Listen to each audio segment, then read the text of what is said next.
नमस्कार दर्शक बंधु मु आज यही वीडियो रे आपण माननकु कहिबाकू जाउछि इडली किपरि प्रस्तुत करंती। जदि आपण माने केही चैनल रे नुआ थांती चैनल को सब्सक्राइब करंतु एवं पाखरे आसुथिबा बेल आइकन टी उपरे प्रेस करी पुनी ऑल नोटिफिकेशंस उपरे क्लिक कर दियंतु। ताहेले एमिति जहा भी किछि नुआ नुआ रोसेई संबंधी वीडियो अपलोड करिबी सर्वप्रथमे आपण माने देखिबाकू पाई परिबे एवं चैनल को यथेष्ट मात्रा रे लाइक शेयर करबाकू मध्य भूलिबेनी।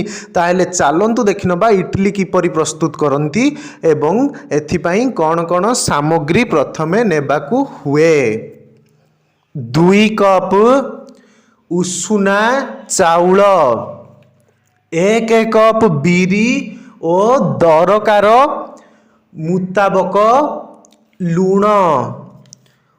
प्रस्तुति बिरी और चाउल को अलगा अलगा करी भिजाओ।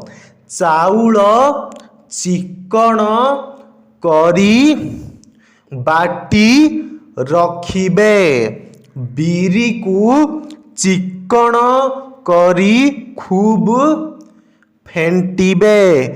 बिरी फेंटा जेपरी बॉडी फेंटा परी हुए।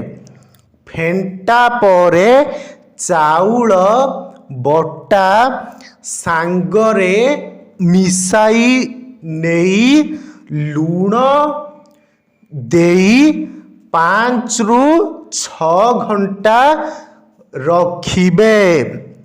इडली आण चकुली आण ठारू टिके बहल हेब।